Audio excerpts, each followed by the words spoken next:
はい、皆さんこんにちは。ウエスト上越店登山担当の花田です。はい、皆さんこんにちは。国際自然環境アウトドア専門学校の吉田です。よろしくお願いします。はい、よろしくお願いします。今回はですね、今まで登山にはどんな装備が必要なのか、はい、どんな場所に行ったらいいのかっていうのをですね、やってきましたけれども、はい、これでやっと山に行ける、はい、というわけではないんですね、実は。そうですね、はい、まだ大事なことが残ってますよね。はい、はい、ここが一番大事な場所ですね。はい、登山計画の立て方。はい、大切ですね。はい、はい、この登山計画、立てるのと立てないのでは、その山の成功っていうのは、はい、大きく変わってくると思います。そうですね。はい、いかにこう計画をしっかり立てて山に行くかっていうのは重要なポイントになってきますよね。はい、はい、登山計画っていうのが最大のリスクマネジメントというふうにも言われてます。はい、山にはいろんな種類もありますけれども、高い山じゃなくて低い山だからといって、リスクがないわけではないですね。そうですね、はい、どのような山でも必ずリスクというものはありますので、そのあたりしっかり洗い出せるように計画を見直していくことも大切になります。はいはい、登山計画、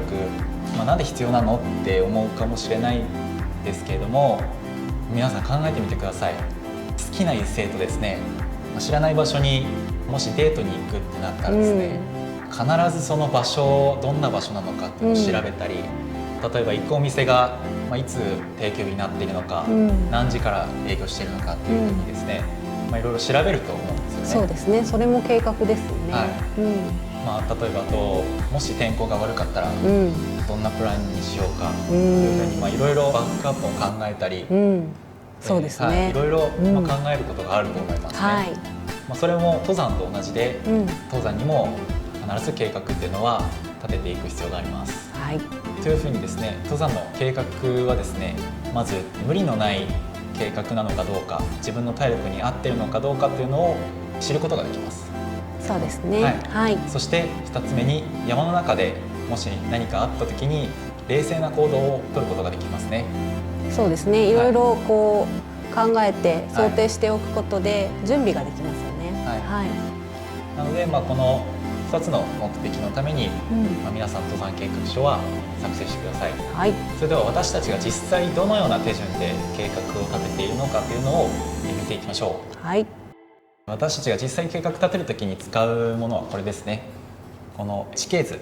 と呼ばれるものと、それをどんな計画にするか書くノートですね。これを使って計画立てていきます。はい。まず今回は私と三重先生と初心者の方の3人で行くことを想定して計画を立てました。今回一緒に行くのは女性で30代の方で、日帰りの6時間の行程なら歩ける。で、登山経験も今年の4月に始めて4回経験しているというような方ですね。この方と3人で初の小屋泊に挑戦しようということで、1泊2日で小屋泊、そして1日6時間程度の行程でプラスアルファで景色だったりお花がきれいに見えるような場所っていうのを条件として考えました。でそこでその条件に合った場所として出てきたのが白馬岳ですね。それではですね、行く場所が決まったら次は地図を用意すると思うんですが、今回用意したのはこの2万5,000分の国土地理に出している地図ですねと大和高原地図のこの2つを用意しました。はい、大和高原地図というのは、コースタイムですとか危険箇所、それからお花が咲いているポイントなどが記載されているものですよね。はい。なのでこれはかなり計画も立てやすいですね。そうですね。はい。これを参考にして計画を今回は立てていきます。はい。あと他にも山レコだったり、そういうのも結構参考になりますよね。そうですね。はい。今はインターネットでサクサクっと時間がね、調べられたりしますので、そういったものも活用しながら計画が立てられるといいと思います。はい。はい。はい、実際に大和高原地図はこのようにですね、赤い実線になっているところが登山道になっています。そしてその登山道の横にコースタイムも書かれていますね。はい、今回はですね小屋泊の1泊2日なので泊まる山小屋ですねは候補として白馬大池山荘か白馬山荘のどちらかっていうふうに決めました。そうですね。このコース上には小屋がこのように何軒かあって、その中から選択していく形になりますね。今回は1日6時間くらいの行程ということで、でまたお花とか、景色とかもいい場所がいいねっていうことで、白馬山荘にしました。白馬山荘だと朝は雲海が見られたりとか、ご来光が見れるというようなこともあるので、そっちの方が今回は良さそうだなということで、そっちにしました。初めての小屋泊まりの参考なので、ぜひ思い出に残る参考にしたいですよね。そしてですね、泊まる山小屋が決まったらですね、今度は行くコースタイムをこのノートに書き出して、どのくらいに時間かかるのかというのをですね、ざっくりと書き出していきます。そうですね、今のこの段階ではイメージでしかないですもんね。まだそれが、実際実行可能なのかどうかっていうのは、これから、きちんとコースタイムなどを見て、決めていかなくてはなりませんね。でこのようにコースタイムを地図上で出てるコースタイムをこのようにざっくりと書いて、だいたいどのくらいのコースタイムになるのかっていうのを計算しました。1日目はだいたい7時間ですね。7時間の行程で、ゴンドラのスタートが7時なので、山荘に着くのはだいたい2時というふうになりました。で2日目ですね。2日目は朝日が出るのが5時で、その後朝食をとって出発がだいたい6時半という想定で、1日6時間の行程なので、下山は12時半というような想定になってます。この段階でコース上に危険箇所がないかとかですね、あと降りる場所はどこに降りるのかというようなことを、いろいろ考えたりしますね。で今回で言うと、初心者の方がいて設計は装備不足だったりして、降りることができないので、往復のピストンで降りるということにしました。白馬岳にはですね、いろんな登り口があって、それぞれのレベルに合わせて登るところを選ぶことができるんですが、特に人気なのはですね、大雪渓のコースと栂池からのコースですね。この2つが特に人気です。今回は初心者の方もいるということで、大雪渓の方だと装備もアイゼンなんかが必要だったりするので、そうですね、なのでゴンドラで行くことができる栂池の方から登ることにしました。栂池から登って栂池に降りるピストンですね。そうですね。同じところに戻ってくることをピストンと言いますよね。そしてこのように工程を大体の目安をつけたらですね、次はもし何かあった時のためにエスケープルートを設定します。今エスケープルートという言葉が出てきましたけれども、エスケープルートというのは天候が悪くなったり体調不良の仲間が出た時により早く安全に麓に降りるために設定しておくようなイメージで来てもらえばいいと思います。より早く安全でっていうと難しいんですけれども、例えばコースが短い、地図で見てこのコースが一番短いよねっていう場合でも、もしかしたらそのルートっていうのはすごく斜面が急で、急勾配でね、コースタイムが短くなっている場合もありますので、そういったところも気をつけて、たとえ距離が長くなっても安全な方を優先して決めてもらえるといいと思います。そうですね、そのエスケープルートを使うような状況っていうのはやはり、もし悪天の場合だったら普段よりもより歩きづらくなっていることが想定されるので、エスケープルートに指定する場所は急な斜面だったりそういう場所だと歩くの大変になってしまうので、なるべく安全な退避路を計画する必要がありますね。そうですね、今回でいうと、山小屋にもう一泊して天候が回復してから下山する、もしくは蓮華温泉の方にも登山道があるので、もし栂池の方に降りれなくなってしまったらこちらの方に降りるというようなエスケープルートを想定しています。そして次はですね、行く場所、登る登山口が決まったら、そこまでのアクセスがどのような状況かっていうのを調べる必要がありますね。例えば雪でその道が封鎖されていたりとか、もしその道が崩れていて封鎖されていたらその場所は通れないので、そこまでの時間も迂回して時間かかる可能性もあるので、はい、そうですね、事前に調べてそういった危険箇所がないか、今その道路がちゃんと通れるのかどうかっていうのをあらかじめ調べておくことは大切ですね。はい、はい、そのアクセスを調べたら、次は他のいろんな情報ですねを収集します。例えばゴンドラの往復にはいくらかかるのかとか、あとはライブカメラを見て天気を見たり、登山道の状況がどのようになっているのか、あと水場ですね、水場はあるのか、あと山小屋は営業しているのかどうか、山小屋のルールなども調べておく必要があります。あとは他に危険箇所がないかどうかですね。はい、山小屋もその場所が通れなくなってたりする場合もありますし、はい、水場も枯れてしまっていたら水を補給することができなくなってしまうので、しっかりと調べておく必要がありますね。はい、そうですね。情報収集の方法としたら、今はねインターネットですごく最近の近い情報が仕入れることができるので、山小屋のホームページを見たりですとか、近い日に登った別の登山者の方の記録を見るなどすると、情報が得やすいかもしれません。はい、そうですね。あとこの時点でルート上に危険箇所がないか、例えば岩場だったらヘルメットを持っていく必要があったりとかですね、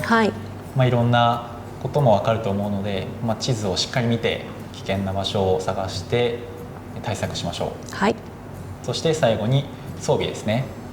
装備は、その行く場所、行く工程によって、どんなものを持っていくのかっていうのを自分の道具の中から選ぶ必要がありますね。そうですね、その道具がなくては、登れないような山ですと、その山は行けないということになりますので、自分の装備しっかり、把握している必要があります。はい、であとはですね、実際に持っていく水の量だったり行動食、どのくらいのエネルギーが必要なのかっていうのはですね、実は計算式もあります。はい、そうですね、漠然とどれぐらい持っていったらいいんだろうっていうのはわからないところでもありますよね。そうですね、1日にどのくらいの水の量が必要なのかというのを把握することによって、実際に持っていく水の量も減って軽量化にもつながると思いますので、しっかりとこういうのも実は計算式があるんだというのを知っていただいて、山に行くときはその山にはどのくらい必要なのかっていうのを計算していくととても分かりやすいと思います。はい、また山登りに慣れてくると、自分がどれぐらい水を普段飲むのかっていうのも分かってくるので、それに合わせて計算式通りでなくても、その自分に合わせてカスタマイズできるようになってくると思います。はい、でこれは一例になるんですが、登山の装備表としてこういうふうにですね、事前にリストアップしておいて、必要なものをこの中からチェックして持っていくということもできますね。あらかじめ装備表にして一覧にしておくと、自分が何を持っているかっていうのも把握できますし、また忘れ物をなくすのにもとても役に立ちます。人によってはね、この装備表の横に自分の持っている装備の重さを書いていて、全部の合計が何キロになるのかっていうのをきちんと計算している方もいらっしゃいます。そうですね、はい、このようにですね、計画を立てるときは、まず誰と行くのか、どのような場所に行くのか、時期はいつ行くのか、そしてその3つが分かったら、今度は行く場所の工程はどのくらいの時間かかるのかですね。でかかる時間が分かったら、その場所に行くのにはどのようなルートがあるのか、またその山小屋、登山道はどのような状況になっているのかなどを調べて、最後に装備表を作成しますね。はい、で計画を立て終わりましたら、次はこのような登山計画書をですね、作成します。まず登山計画書がなぜ必要なのかというところですけれども、先ほど立てた自分の計画がこれで間違いなく自分たちが遂行できるのかどうかっていう最終チェックの段階でもあります。ここでしっかりチェックをして、無理のない計画なのか、装備は不足していないのか等をしっかり確認していきましょう。でまた計画書は、もし万が一遭難などが起こった時に、自分を探してくれる大事な資料でもありますので、その備えとしてもとても重要な役割を持っています。はい、登山計画書っていうのはですね、各県の警察のホームページからでもダウンロードすることができますね。はい、で提出も警察署の地域課だったり、その警察本部に提出することができます。はい、特に決まった書式はなくて、先ほど言ったように自分がもし遭難した時にどんな準備をしてどんなルートで入っているのかっていうのがきちんと伝わればいいと思いますので、各警察署にあるフォーマットを利用するほか、自分でオリジナルのものを作っても差し支えないと思います。はい、それでは先ほど立てた計画の計画書を見ていきましょう。はい、はい、それでは上の方から見ていきます。今回登る山は長野県の山なので、長野県警察本部地域部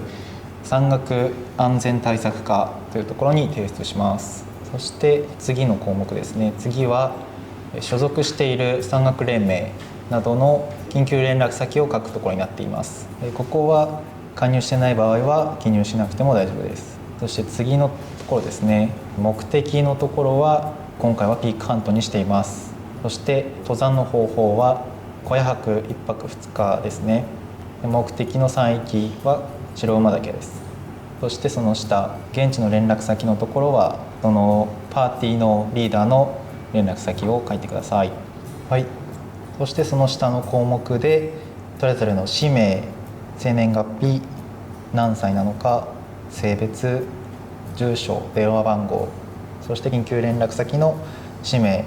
電話番号ですねを書く項目があります。はい、パーティーで行く場合は、できるだけリーダーというのは決めておいた方がいいと思います。リーダーがいないとどうなるかというと、例えば大切なことを決めないといけない時に、じゃあ多数決でって決まってしまったりすることがあるので、しっかりとリーダーになる人は自分たちのチームの安全を考えて責任を持って行動できる人がふさわしいと思います。もしリーダーを決めない場合でも、しっかりみんなで話し合って安全な方にマージンを取った行動をしてください。はい、続いては行動予定を記入します。ここでは1日目は何時にスタートして何時に山小屋に到着するのかっていうのをしっかりと書きます。2日目も同じですね。そして続いての項目は概念図です。概念図というのは、聞き慣れない言葉ですけれども、地形図をもとに、尾根とか谷とか山頂とか特徴的なものを簡略化して記したものになります。でこれを作ることによって大まかなその地形の状況が把握しやすくなりますね。はい、地形の状況も把握しやすくなりますし、実際にこの場合手書きで書いているので、どの場所に尾根があるのか沢があるのかっていうのも覚えることができますし、自分が行くルートもですね、頭の中に入れることもできます。この場合だと赤い点線が自分たちが行動する登山道ですね。そして黒い太線が山の尾根になっています。そして水色の線が沢ですね。このように簡略化して書くことでより分かりやすく地形を見ることができます。はい、この上で書いた行動予定表だけでは伝わらない部分も、この概念図を書くことによってどのルートを通るのかというのを分かりやすく伝えることができます。そして下に行くとエスケープルートや持っていく行動食ですね。何日分の行動食を持っていくのか、非常食は何日分あるのか、また共同装備で燃料や無線機などどのようなものを持っていくのかっていうのをここに書く項目があります。自分はその項目以外に尾行としてゴンドラの最終時間だったり日の出日の入りの時間などを記入して分かりやすくしています。はい、この登山計画書はどのような場所に提出するかといいますと、各県の警察署にファックスやメールなどで送ったり、それぞれの登山口にあるポストに投函したりしますね。そうですね。最近は登山ポストに入れるのが心配っていう方もいますよね。個人情報の塊でもありますので、そういった方はインターネットで申請したりですとか、ファックス、メールなどを使うといいと思います。でまたそれ以外にもですね、家族にこの登山計画書を送って、情報を共有したり、そういうことをする必要もありますね。そうですね、はい、自分が帰ってこないっていうのを一番最初に気づいてくれるのが家族であったり、親しい知人であったりっていうことが多いので、必ずそういった方にも計画書を渡すようにしましょう。はい。で、また警察署などに送った登山届はその後に下山届などは特に提出する必要はないですが、家族に送った場合は必ず下山報告も一緒にするようにしましょう。心配しますからね。はい、そうですね。ということで、何か計画書を作る段階で気をつけるようなことはありますか？そうですね、私が計画を立てるときに気をつけているのは、やっぱり無理のない計画にするっていうところですね。あんまり時間が遅くなったりですとか、行動時間が長くなると、その分何か起きた時に対応する時間が短くなってしまって遭難のリスクも高まりますので、余裕を持った工程で作るようにしています。あと計画書を書くときには誰が見ても分かるように分かりやすく書くっていうのもポイントで、たまに行動計画のところに場所だけ書いて時間を書いてないっていう人がいますけれども、時間もしっかり書いて、こういう計画でっていうのを、この場所にこの時間に行きますっていう計画をしっかり示すことも大切かと思います。はい。例えば目撃情報の、